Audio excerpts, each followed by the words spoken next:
recently stumbled across an interesting video on YouTube by a creator named Jillian Guerin, aka Jills Guerin. In case you don't know her, she's a YouTuber influencer whose channel focuses on health, wellness, and self-development. Her channel name goes by Jills Guerin and is currently shy of 1 million subscribers, sitting at around 947,000. Guerin has uploaded around 328 videos to her channel so far, with one upload in particular titled, How to Sync Your Life to Your Cycle, all about cycle syncing info every woman should know. In this video, Guerin discusses the concept of cycle syncing, during which a woman adjusts her routine and lifestyle in accordance with the phases of her menstrual cycle. Although this concept seems like a healthy and harmless push for women to improve their quality of life, she almost frames this practice as a scientifically grounded and legitimate method for optimizing women's productivity and their overall well-being. And today, I'm going to be focusing on why that's an issue. In the video's introduction, Jills Guerin introduces the concept of cycle syncing to her audience and defines it as adjusting one's lifestyle like diet, exercise, work and productivity, social life, relationships, and even sex life according to the 4 stages of the cycle. She claims that these changes are immensely beneficial to a woman, listing advantages like having more energy to do daily tasks, leading to higher productivity, and overall feeling more connected to one's body, resulting in a generally happier and more fulfilling life. This video is clearly targeted towards women who are not yet familiar with the concept, as Guerin introduces a list of basic steps one should take to begin practicing cycle syncing. She goes as far as to say that this concept was truly life-changing and regrets not knowing it before, insisting that this practice should be common knowledge. So here's a recap of Jillian Guerin's recommended routines according to what is supposedly best for the body during each individual stage of the menstrual cycle. I made a chart summarizing every one of her claims from her video, and just note that the asterisks signify any additional claims that she makes related to the category that she discusses in that part of the video, so feel free to pause to read through the chart if you would like. So in that chart, and thus her video, Guerin shared an abundance of tips and suggested routines from diet and exercise to relationship advice. However, I saw that she didn't present any research or any type of scientific evidence to back her list of claims that would suggest them to be legitimate.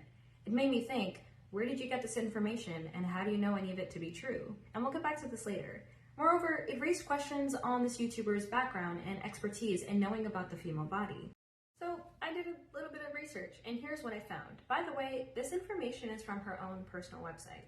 So Jillian Guerin attended the University of Southern California to earn a business degree, and she later worked in an accounting firm for 4 years. At some point of her life, she said she hit rock bottom, fighting with exhaustion, health issues, and just trying to get out of her quote-unquote masculine energy. And to combat this, she began creating content in which she worked to empower others like her to heal their body and embrace a different way of living, which she describes as one rooted in flow, ease, and feminine energy. Her pivot towards women's health and wellness have led her to eventually put out this video targeting the topic of women's menstrual cycles and ways to live in accordance with them without evidence to back up this proposed routine. Or so I thought. Turns out, Guerin did reference a book in her description called In the Flow, published by Alicia Vitti, from where she gathered her information. Now, I never heard of this author, so I did look further. And in short, I found through a paper by Carnegie Mellon University that this author is a self-proclaimed wellness guru and hormone health expert. And according to Rochelle Maryrose, a Food Matters certified nutrition coach and founder of Seed Cycle Blend, Alicia Vitti has garnered a reputation for publishing works with scientific inaccuracies, including this book on cycle syncing, where she has been called out for incorrectly labeling and describing the phases of the menstrual cycle, and thus leaving her work to be entirely misleading. This raises an important question about this YouTuber's role as a wellness content creator discussing women's health. If her primary source of information and its author has been criticized for scientific inaccuracies and misleading claims, I feel as though more effort should have been made on Guerin's part to ensure that that information that she decides to share on her platform is in fact true, especially since it's on the topic of women's health, and her motive is literally to influence the decisions that women make about their bodies. Additionally, although the book is cited in the video's description box, the reference was almost easy to miss and is never discussed in the actual video itself. Anyone other than me who is not speculating about the video's contents and simply follows her advice could reasonably assume that the information either is backed by research or that it comes from her own experience and expertise, which is what I initially thought or was hoping to see until I found this reference. But not having any clear mentions of proper evidence in the video itself makes it super easy for the general audience to accept these claims at face value, which in some scenarios could even be dangerous. And it's the reason why I felt the need to examine at least one of them more closely. For the sake of keeping this video short, I will be focusing on research regarding the exercise aspect, simply because it's one of the more actionable claims that I think she makes, and also because there is generally a lack of research on this topic that would allow me to form any other definitive conclusion, which itself would lead anyone to question how confidently her recommendations can be presented as a fact. A paper published under the Journal of Physiology by McMaster University confirmed cycle syncing to have no significant impact on the health or production of muscle proteins in the body. More specifically, Guerin claims that high-intensity workouts are better suited for the follicular phase and lower-intensity workouts or strength training should be reserved for the luteal phase. However, researchers have concluded that there is, quote, no effect of menstrual cycle phase on either resting or exercise-stimulated muscle protein synthesis, known as MPS, or myofibrillar protein breakdown, known as MPB. And data show no greater anabolic effect of resistance exercise in the follicular versus the luteal phase of the menstrual cycle. Thus, waiting for a particular period of your cycle to do a particular workout won't bring much difference to your outcomes in terms of muscle gain from resistance training, indicating that there's almost no point to schedule your workouts according to your menstrual cycle. Moreover, I feel as though following a consistent routine may actually be more effective for developing and maintaining strength, muscle mass, and endurance, as opposed to repeatedly cycling in and out of different forms of exercise based on your 4 menstrual phases.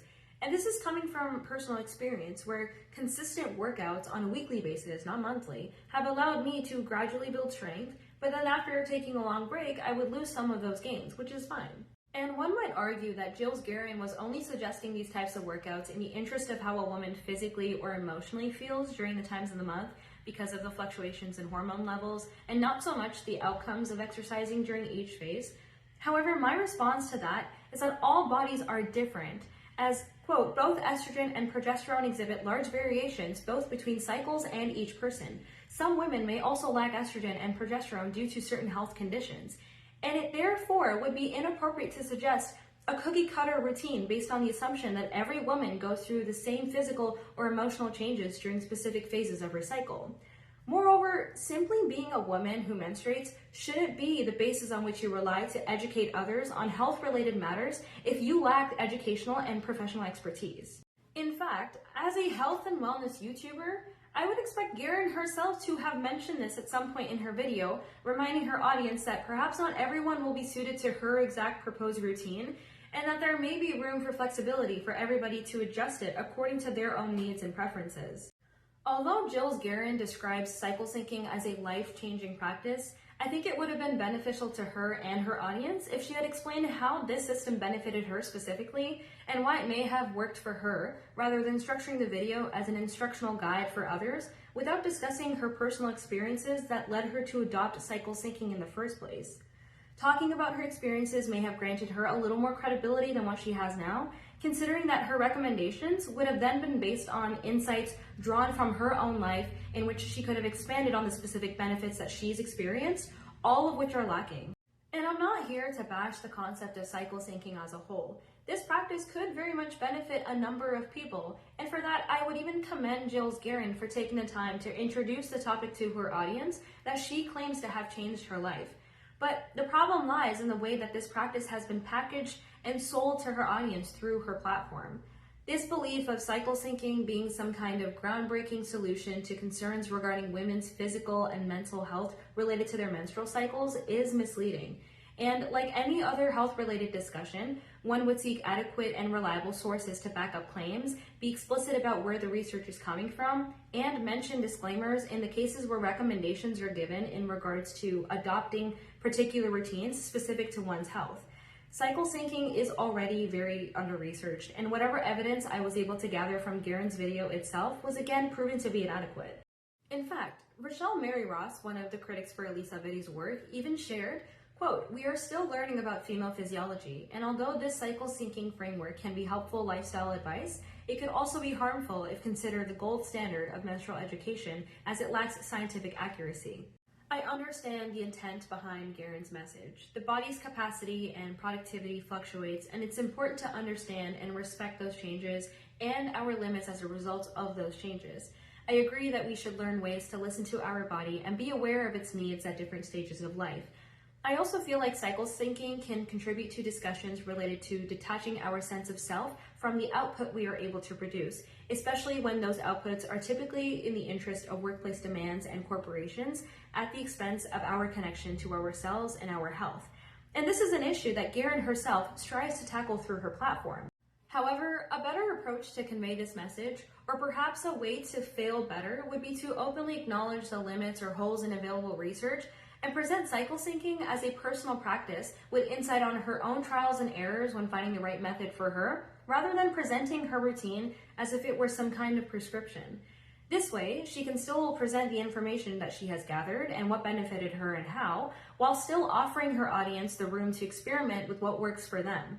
And this would help reduce the risk of overstating claims that current evidence hasn't yet proven to fully support.